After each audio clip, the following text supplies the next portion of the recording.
क्या आपकी हर प्रॉब्लम का हल दुबई आना है? और मैं कहता हूं हाँ, आप लोगों की हर प्रॉब्लम का हल दुबई आना है। और आज मैं आपको लॉजिकली बोर्ड के ऊपर एक्सप्लेन करूंगा कि मैं ऐसा क्यों कह रहा हूं। सबसे पहले हम लोग एक चीज के ऊपर एग्री कर लेते हैं कि इस दुनिया में जितने भी प्रॉब्लम्स हैं उनमें से 99 प्रॉब्लम्स का हल जो है वो पैसा है। तो अगर आप पाकिस्तान में या दुबई में कहीं पे भी अच्छे पैसे कमा रहे हैं तो इसका मतलब है आपके 99% प्रॉब्लम रिजॉल्व हो जाएंगे। लेकिन अगर आप नहीं कमा रहे तो इसका सबसे तेज तरीका और सबसे आसान तरीका जो है वो दुबई आना है। और आज मैं आपको बोर्ड में ये चीज एक्सप्लेन करता हूं। इमेजिन कर लेते हैं एक बंदा है पाकिस्तान में, उसकी सैलरी 50,000 रुपए है। मैं बिल्कुल लोअर लेवल के ऊपर डिस्कस करूं कि वो बंदा कैसे तरक्की कर सकता है, 6 महीने के अंदर अपनी सैलरी को डबल कैसे कर सकता है, बल्कि ना सिर्फ सैलरी बल्कि अपनी सेविंग्स को सिर्फ 6 महीने के अंदर डबल करके अपनी लाइफ कैसे चेंज कर सकता है, जो चीज वो पाकिस्तान में नहीं कर सकता। इमेजिन कर लेते हैं एक बंदा है, उसके 2 से 4 साल का एक्सपीरियंस है, 50,000 रुपए की सैलरी है। मैं यहां पे लिख देता हूं 50,000। उसको अगले लेवल पे पहुंचना है 1 लाख रुपए पे। और ये तीसरा लेवल भी यहां पे मैं मेंशन कर देता हूं, ये तकरीबन है, आप समझ लें 2 लाख रुपए। अब अगर यही बंदा पाकिस्तान में होगा तो उसकी करियर प्रोग्रेशन जनरली कैसी होगी वो मैं यहां पे एक्सप्लेन करता हूं।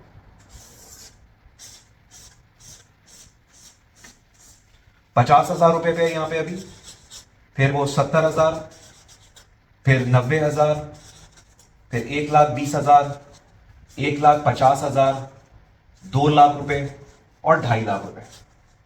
जनरली पाकिस्तान के अंदर करियर प्रोग्रेशन इस तरीके से होती है। और आप करियर में प्रोग्रेस कैसे करते हैं? जैसे जैसे आपको एक्सपीरियंस आता चला जाता है वैसे वैसे आपकी सैलरी बढ़ती है। तो आप जॉब के स्टार्टिंग के अंदर कभी भी ये डिमांड नहीं करते कि मुझे 2 लाख रुपए चाहिए, नहीं, पहले आपको काम सीखना है, 2 से 3 साल, उसके बाद आपकी सैलरी बढ़ेगी।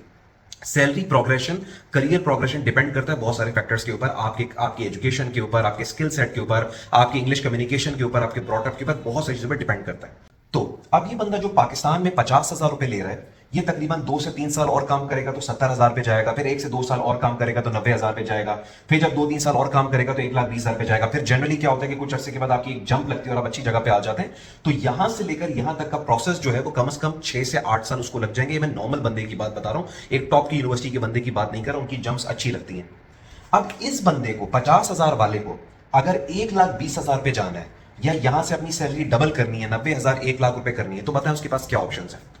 एक, वो कोई एमबीए कर ले, उसके अंदर उसको 2 से 2.5 साल लगेंगे और फिर एमबीए की अपनी एक कॉस्ट है, उसको पैसे जमा करने पड़ेंगे। और 50,000 रुपए के अंदर बंदा अपना घर चला रहा है, अपनी फैमिली को सपोर्ट कर ले, बड़ी बात है। तो वहां पे वो एजुकेशन पे क्या लेके जाएगा? और अगर मिसाल के तौर पर वो एमबीए कर भी लेता है 2 से 2.5 साल के अंदर, उसके बाद भी उसकी सैलरी 50,000 से 70-80 हज़ार रुपए पे जाएगी या 90,000 पे चली जाएगी। और वहां से फिर 2 से 3 साल के बाद उसकी सैलरी 1,20,000, 1,50,000 पे जाएगी।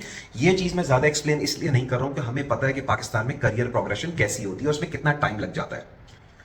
यही बंदा जो पाकिस्तान में 50,000 रुपए ले रहा है, यही बंदा अगर दुबई आ जाता है पैसे जमा करके, जो मैं अक्सर वीडियोस के अंदर एक्सप्लेन कर चुका हूं, जिसमें मैंने वीडियो बनाई थी कि 50,000 रुपए वाला बंदा दुबई कैसे आ सकता है, उसमें मैंने फाइनेंशियल्स बताए थे।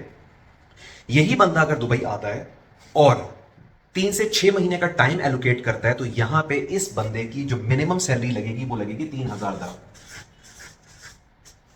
इससे ऊपर भी लग सकती है, लेकिन मिनिमम सैलरी तकरीबन यहां पे मैं बिल्कुल बेस लेवल पे बता रहा हूं कि यहां पे तकरीबन 3,000 दरम बंदे की सैलरी लगेगी। 3,000 दरम को अगर मैं पाकिस्तानी रुपीज में कन्वर्ट करता हूं तो तकरीबन 2,40,000 रुपए बनते हैं, 2.5 लाख रुपए बनते हैं। जिसमें से बंदा अगर अपना खर्चा निकाले 1,700-1,800 दरम, तो वो तकरीबन 1,000-1,200 दरम महीने के सेव कर रहा होगा, जो तकरीबन 1 लाख रुपए की सेविंग्स बनती है। सेविंग्स।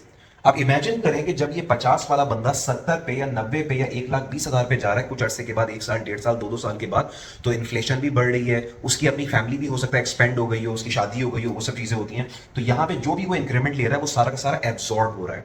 और वो इंक्रीमेंट जो ले भी रहा है वो फौरन नहीं ले रहा, वो 2-4 महीने का गेम नहीं है, ये प्रोग्रेशन सालों का गेम है। बट ये वाला बंदा, 50,000 वाला बंदा, डायरेक्टली यहां पे 2 लाख से भी ज्यादा, 2,50,000 पे जंप मारेगा सिर्फ 6 महीने के अंदर अंदर, with same education, with same skill set, with same experience, with everything same. अब मेरा आप लोगों से क्वेश्चन है और मेरा एक चैलेंज है कि मुझे जस्टिफाई करें कोई ऐसा तरीका कि एक बंदा जो पाकिस्तान में 50,000 रुपए के ऊपर है, वो सिर्फ 6 महीने के अंदर वो 2.5 लाख रुपए पे चला जाए, यहां पे उससे अपनी अखराजात भी पूरे नहीं हो रहे होंगे, एक्सपेंसेस भी पूरे नहीं हो रहे होंगे, और सेविंग तो दूर की बात है। यहां पे ना सिर्फ वो 50,000 रुपए से वो 2.5 लाख रुपए पे पहुंचा है, क्योंकि मिनिमम सैलरी तकरीबन 3,000 दरम होती है, और इससे ऊपर जा सकता है, 3.5 पे जा सकता है, 4 पे जा सकता है, 5 पे जा सकता है। तो उसमें आप अंदाजा कर सकते हैं कि उसका सैलरी का क्या लेवल होगा और उसकी सेविंग्स का क्या लेवल होगा। लेकिन मिसाल के तौर पर हम कहते हैं 50 वाला बंदा बेसिक सैलरी 3,000 दरम पे गया है, अपने खर्चे निकालने के बाद 1,000 से 1,200 दरम सेव कर रहा है, तो यहां पे वो हार्डली अपने एक्सपेंसेस मैनेज नहीं कर पा रहा था, यहां पे वो 1 लाख रुपए सेव कर रहा है। उसके अंदर से अगर 50,000 रुपए अपनी फैमिली को पाकिस्तान भेज देता है, तो भी जितने पैसे वो वहां पे 6 महीने पहले कमा रहा था, उससे ज्यादा तकरीबन 1 लाख रुपए अब वो सेव कर रहा है, और 50,000 निकालने के बाद 50,000 रुपए की अभी भी उसकी सेविंग्स हो रही है। मेरे काफी सारे लोग पाकिस्तान में ऐसे हैं जो बहुत अच्छे अच्छे लेवल के ऊपर काम कर रहे हैं, और मुझे हमेशा ये कहते हैं कि नबील यार, क्या सिर्फ दुबई आना ही, क्या सिर्फ एक पर्पज होना चाहिए, क्या पाकिस्तान में बंदा तरक्की नहीं कर सकता? मैं उनके सामने हमेशा ये इक्वेशन रख देता हूं। मैं कहता हूं मुझे जस्टिफाई करें, आप लोग एक प्रिविलेज्ड इंडिविजुअल है, आप लोगों ने अच्छी यूनिवर्सिटीज में पढ़ा, अच्छे एमबीए किया, जबरदस्त जगहों पे आपने आपने आपकी एजुकेशन है, और उसके बाद आपकी सैलरी स्टार्ट हो रही है 50-60 हजार से, 2 साल के अंदर आप पहुंच गए 1.5 लाख रुपए के ऊपर, 1,20,000 रुपए के ऊपर। आपकी करियर प्रोग्रेशन बहुत तेज है, क्योंकि आप टॉप 5%, टॉप 10% लोगों के अंदर है। बट व्हाट अबाउट दो 60-70% पीपल जिनको वो अपॉर्चुनिटी नहीं मिली, फैमिली इश्यूज की वजह से, किसी और वजह से पढ़ नहीं सके वो? अब आप मुझे बताएं कि वो क्या करे। उसने सिंपल बीकॉम किया हुआ है, उसने बीए किया हुआ है, बीएससी किया हुआ है, और हमें पता है आजकल मार्केट बड़ी कॉम्पिटिटिव है, उसको क्या करना चाहिए ऐसा कि वो 50,000 से 6 महीने के अंदर, मैं कहता हूं साल नहीं 2 साल के अंदर, वो 50,000 से 1 लाख रुपए पे पहुंचे? वो एमबीए करने जाएगा, वो मास्टर्स करेगा, वहां पे उसकी फीस देगा, और उसके बावजूद भी वो स्किल सेट उसका नहीं होगा। लेकिन वही बंदा 6 महीने का टाइम एलोकेट करता है, पैसे जमा करता है, वो यहां से यहां पे सिर्फ 6 महीने के अंदर वो 50,000 रुपए से 2.5 लाख रुपए पे जा सकता है, and that is the minimum. मैं हमेशा लोगों को वर्स्ट के लिए प्रिपेयर करता हूं, तो ये मैं मिनिमम की बात बता रहा हूं। अब ये इक्वेशन से मुझे कमेंट सेक्शन में आप लोग मुझे चैलेंज करें और जस्टिफाई करें मुझे कि इससे ज्यादा बेहतर चीज कोई हो सकती है पाकिस्तान के अंदर? बंदा 6 महीने के अंदर, और 6 महीने तो मैं वर्ड्स के लिए कह रहा हूं, हो सकता है उसकी 4 महीने में जॉब हो जाए, तो 3 से 4 महीने के अंदर क्या पाकिस्तान में सैलरी 5 गुना हो सकती है? और जितने पैसे आप वहां पे कमा रहे हैं, सेविंग तो सवाल ही पैदा नहीं होता, क्या उससे ज्यादा पैसे आप यहां पे कमा सकते हैं, और उससे डबल सेविंग आप यहां पे कर सकते हैं? आपके जहन में इससे रिलेटेड कोई भी चीज हो जो मुझे चैलेंज कर सकती हो, प्लीज कमेंट सेक्शन में मुझे जरूर बताइएगा।